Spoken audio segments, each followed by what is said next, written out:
This reaction comes following MK opened a case of treason against the organization in Cape Town on Monday, and the announcement by the South African National Civic organization today that it will open a similar case against AfriForum and other organizations later this week. According to Kallie Kriel, CEO of AfriForum, the charges are absurd and will not cause sleepless nights.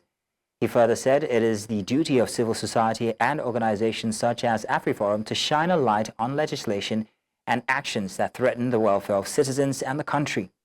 He said they cannot keep quiet about the injustice that is being committed at the expense of South Africa, its citizens, and the South African economy. Now, to help us unpack this, we're joined by the Chief Executive Officer, AfriForum, Kallie Kriel himself. Kallie, you're welcome. Thank you very much for joining us this afternoon. Yes, thank you so much. It's a pleasure speaking to you. Thank you. Now, Kallie, let's start with first things first. What is your reaction to the treason charges that have been laid by not only the MK party, but we also saw other organizations taking the same route, and SANCO says it will follow suit as well?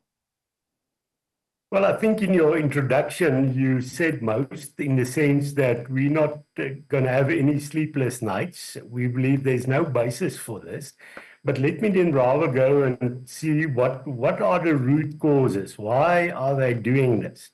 And unfortunately, we've seen in South Africa a government that does not want to take responsibility for the negative results of their own irresponsible behavior.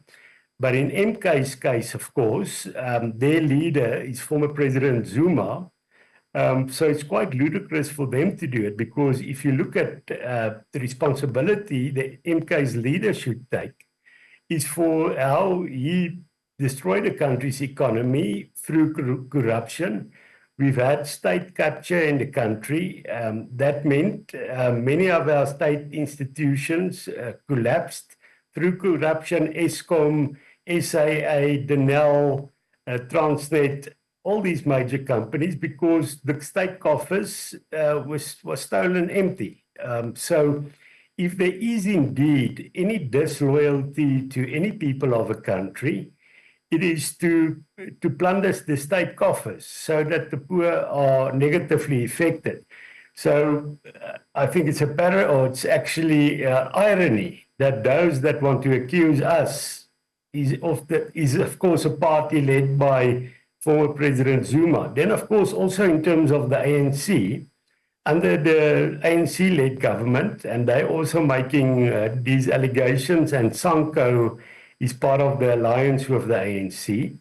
But it's the ANC that has driven this country not to be in good relationships with other African countries.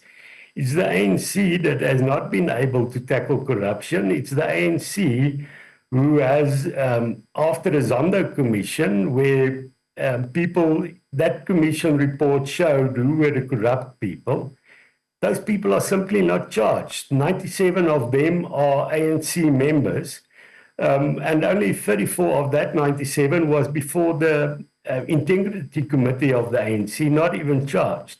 That is disloyal to South Africa. Kallie, South Africans feel that AfriForum has caused damage to the country. Do you agree with this? And to add to this, we now have seen tensions between U.S. and South Africa. Do you think going to the U.S. in 2018 to talk about your country's affairs was the right thing to do? Well, let me just state that it's not South Africans that feel aggravated by us. It's the political elite in South Africa. In terms of the normal people in the country, we have working relationships with many traditional communities, joint projects. What we have done in the US, but also our discussions with many countries, is to say we have the interest of our country at heart. So what we will do is these international governments has an ability to at least speak to the South African government, especially when we have a government here that simply ignores discussions with them. We don't even discuss. We wrote to the president with regard to the Expropriation Act.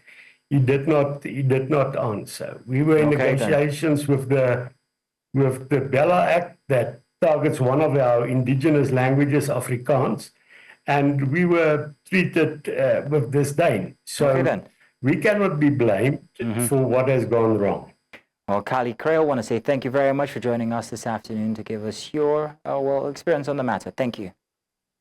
Okay, thank you so much, sir. Have a great day. Thank you.